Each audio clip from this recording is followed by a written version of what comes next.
You know that moment at 3 p.m. in your office, when the screen blurs and your mind wanders to scrolling your phone under the desk. Your boss walks by, doesn't notice, but inside something tightens, not guilt exactly, more like a quiet resentment building. You've been here 5 days a week for years, promising yourself weekends off to fix everything. But they slip away in Netflix binges and takeout regrets. You're not failing spectacularly, you're just drifting. And deep down, that drift feels like the real cage, because mastering yourself isn't about grinding harder, it's about seeing the invisible chains you forged yourself, the ones disguised as comfort, habits, and just this once. Picture your coworker, the one who always volunteers for extra projects. He gets the pat on the back, the promotion whispers.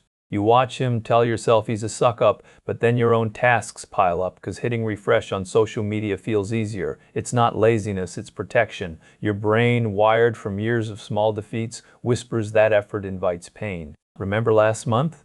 You skipped the gym after work, told your roommate you'd start tomorrow, ended up ordering pizza while he lifted weights in the living room. He didn't say a word, but his quiet discipline hit harder than any lecture. That sting? It's your first clue. True self-mastery starts here, in the shadows of comparison, not to beat others, but to spot the gap between who you let yourself be and who you could command. That gap widens every time you cave to the people closest to you.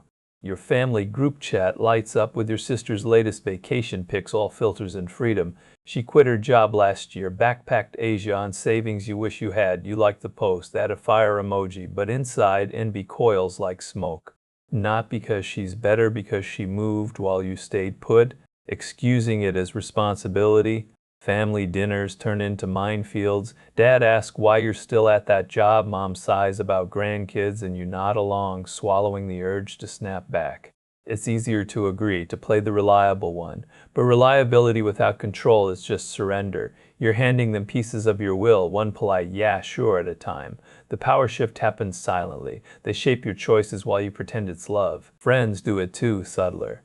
That group hangout where everyone orders rounds and you match them drink for drink because saying no kills the vibe. Last Friday, Mike suggested shots at 11 p.m. You were exhausted from a double shift but laughed it off and joined. Next morning, pounding head, missed alarm, late to work boss's side-eye burns. Mike texts epic night lol, no mention of your hangover hell. He walks away unscathed because he knows his limits, you don't. These are the micro battles where you lose ground. Not to them directly, but to the version of you that folds under social gravity. Mastering yourself means flipping that script not by confrontation, but by withdrawing your automatic yes. Watch how they react when you sip water instead. The discomfort, that's their power over you cracking. Now lean into that discomfort because it's your map. You felt it before, scrolling late at night, feed full of guys your age, launching side hustles or hitting PS at the gym. You close the app, promise change, but morning hits and the cycle restarts. Why? Your environment owns you. That cluttered desk at home, snacks in every drawer, phone notifications pinging like alarms. It's not random, it's a web you spun to avoid the void of real choice. Think of your neighbor, the quiet guy who jogs at dawn. You see him from your window, coffee in hand, judging silently. But he's not showing off, he's claiming territory. His routine isn't flashy, it's a fortress. Yours crumbles because you let chaos in, mistaking it for freedom. To build your own, start invisible. No announcements, no apps tracking streaks, just one deliberate subtraction. Next time your boss dumps overtime on you, don't rant to colleagues, pause. Feel the reflex to complain, then redirect it. Use that energy for a walk around the block instead of venting. 5 minutes alone, no phone. Notice how your thoughts sharpen without the noise. It's ruthless simplicity, strip away the filler, and what's left demands attention. Your mind fights it at first, memories of past quits flood in, family voices echoing, "Don't rock the boat." That's the old guard resisting. Let them chatter, you're not arguing, you're observing. Observation turns the tide. Spend a week cataloging your leaks, not in the journal they preach about, but mentally like a spy in your own life. That 2 p.m. slump triggered by the vending machine hum and colleague chit-chat, skip it, step outside. Feel the air hit your face, thoughts untangle. Evening with friends. Notice how one beer leads to 3 because their laughs pull you in. Order soda. Steer the talk to their stories. Suddenly you're directing, not drifting. At home, your partner's Netflix nudge after dinner? Suggest a game instead, something low stakes like cards. They push back mildly. You hold firm without explaining. The win isn't the game, it's the muscle flexing beneath. These flexes compound, but only if unseen. Announce your glow up and judgment ascends. Your buddy texts Jim Bro now. It stings, plants doubt, keep it shadowed. Transform in the cracks, wake 30 minutes early, not for burpees, but to sit still while the house sleeps. No music, no plan. Just breathe, watch thoughts parade, excuses about the job, fears of failing alone.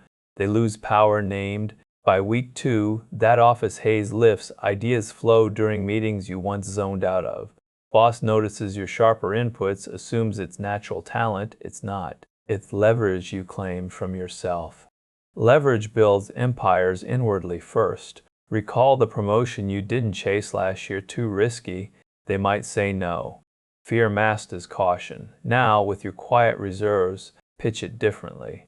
Not begging, stating facts you've observed. I've handled X and Y, this project fits. No emotion, just the reality you've engineered. They agree because you radiate unshakable calm, the kind that comes from nights reclaiming your attention. Friends sense it too. Invitations shift from bars to your curated hangs. Family probes less, respecting the boundary you never voiced. But here's the danger zone. Early wins tempt indulgence. That first raise burns a whole new gadgets, nights out to celebrate. Old you returns, whispering, you deserve it.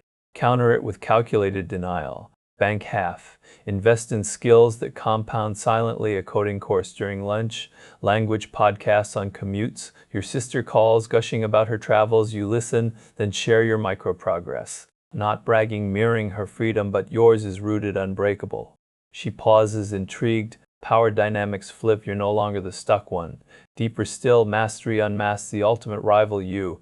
Those two spirals, replaying arguments with your ex or that overlooked idea at work, they're not random. They're fractures where control slips. Face them head on in isolation. After a draining day, don't numb with screens, recreate the scene mentally. What did you miss? The boss's tone when he dismissed you, not anger, boredom. Next time, preempt it with a question that pulls them in. X's ghost, dissect the pattern, you yielded ground in small ways, eroding respect. Apply it forward, no more auto-apologies and new connections.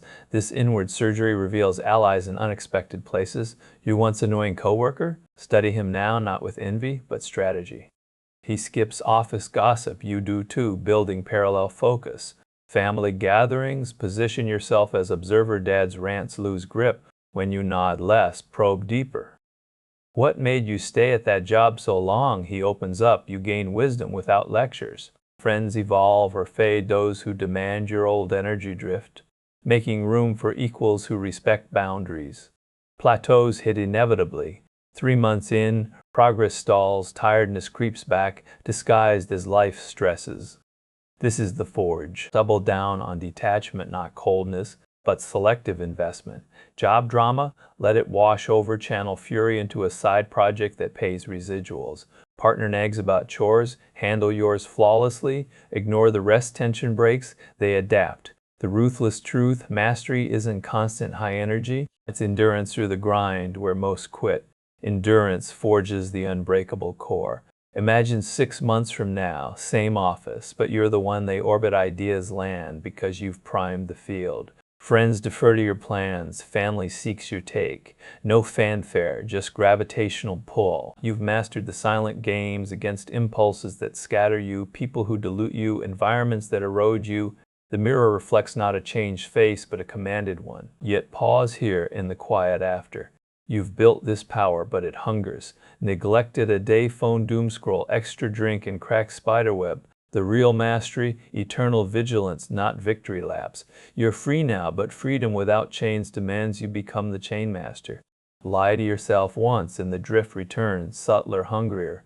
So ask in the dark, who rules you today? The answer isn't words, it's the life you wake to tomorrow.